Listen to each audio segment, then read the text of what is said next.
Whāra noi ho e toi ana ki te whakapuaretanga mai o te taumā heke o te ao ki Rio. Ka tahi anō ka whakarewa hea he waiata reo Māori hou, hei whakatītina i wā tātou kaipara, kia ke panuku, kia ke tangaroa.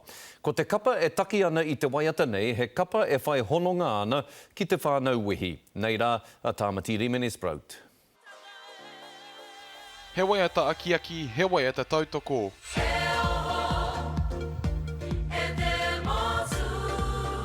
He waiata mā ngā hau tipua, e aru ana i te angitu. He tautoko aki i a rātou i roto i a rātou mahi, te heke o te werawera, te whakapau o te kaha. Nā te taura whiri tēnei waiata i whakarite, nā wi wehi me tōna kapa i whakaatāhua. Koinei tā mātou me te komiti Olimpia o Aotearoa nei, he mahitahi, he kōrero tahi, he kimi huarahi, e tō ai te reo Māori. He waiata hei whakakīnaki i te wiki o te reo Māori, anō hoki. E mea i runga no i te kaupapa o te wiki o te reo Māori i tēnei tau ākina te reo, nā ko te reo tautoko ake i ngā hau tipua e haere nei ki Rio.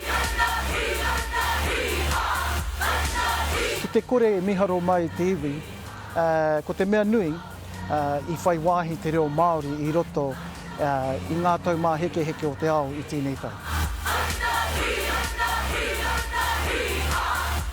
Ka whakatūwheratia ngā taumā heke o te ao hei te ata o te rā horoi. Ko te whakapono, kia waiata tia tēnei waiata, hei tautoko i o tātou hau tipua. Tāmatiri Menesprout, mo te karere.